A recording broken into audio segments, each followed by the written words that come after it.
The concepts of leadership and management in policing are often misunderstood. According to Kingshott, the role of the modern police management is to impart on the individual officer the management and leadership skills necessary to exercise their discretion responsibly. Nowadays, police aim at problem-solving instead of crime elucidation and are more concerned with citizen-specific problems and concerns. A criminal justice manager can be an organization's owner, an employee, or a person working under an outsourcing contract. Competent managers should be thoroughly acquainted with the fundamentals of the functions and facilities they command, maintaining future success, how the office handles the commercial mixture, and how society perceives these. The roles of the criminal justice office leader are limited to performing duties related to influencing and motivating employees. While the manager plays monitoring, controlling, and planning roles, the leadership function is narrowed to counseling and offering subordinate training. Differences in leadership and management. There is a significant difference between leadership and management. The first distinction is that leaders set the vision while managers follow it. Leaders provide ideas that a team can execute to help them reach the company's goals and development. On the contrary, managers interpret the dreams the leaders have to make them a reality. They look at what the leaders might have meant and figure out ways to make these goals come to life. Leaders are more concerned with new ideas, while managers are concerned with the execution of these ideas. Leaders tend to praise their followers for their small achievements, while managers operate by finding subordinates' faults and correcting or punishing them. In policing, supportive supervisors represent this type of leader. Leaders work by developing power in people using non-coercive influence to engage workers in turning visions into reality. At the same time, managers exercise power over people by giving them assignments and strict directions. A perfect example of such leaders is innovative supervisors. Leaders, especially sergeants who adhere to the transformational model, promote fluidity and change in their departments by showing integrity and legitimacy in their actions. Contrarily, managers establish order and security in the organization by telling subordinates what they should do in their respective assignments. Another example of the leadership and management difference is that leaders use their role and social influence to set up a vision of change. Police officers applying strategic leadership are an illustrative example of it. In contrast, managers fulfill the set organizational processes and goals.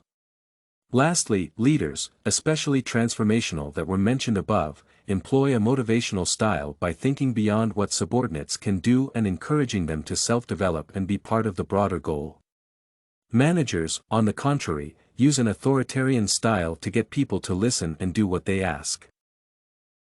How leadership and management affect the criminal justice department. Understanding why leadership and management are helpful in the judiciary and law enforcement will go a long way to streamlining the criminal offices. First, it ensures order because there are so many bodies in the criminal justice department. Outstanding leadership and management will ensure that all these departments work together in synchrony. The judiciary and the correctional facilities will be corresponding to each other. Without exemplary leadership, the various departments involved might not have a way they integrate with the rest of the criminal justice body. Secondly, the vision will be sustained throughout the department's justice hierarchy. At the top of the probation charts are the circuit judge and those working with them, such as the community service coordinators. If there are reforms required in the department, the circuit judge will lead it. The people who will need to implement these are the community service coordinators. The judge requires both these skills to ensure that the people working with them can understand what the task is and how to work on it. Leadership and management also ensure organizations working with the system keep the peace and that the different departments do not collide.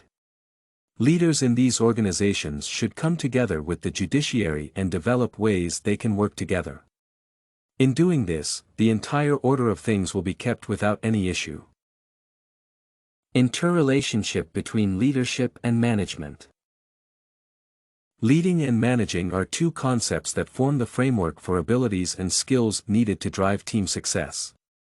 In reality, they are transposable, particularly when describing performance effectiveness within organizations.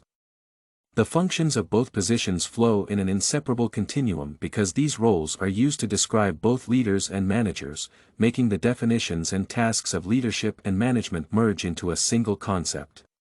For instance, the circuit judge in the section mentioned above needs to have both leadership and management skills to ensure that the people working with them can understand what the task is and how to work on it. Conclusion. Although the terms leadership and management have been used synonymously in some situations, they imply different criminal justice organizations' roles.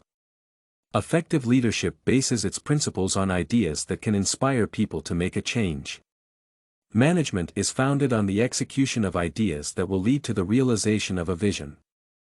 A manager is concerned with setting plans in motion since they have set goals and ways to quantify and measure them.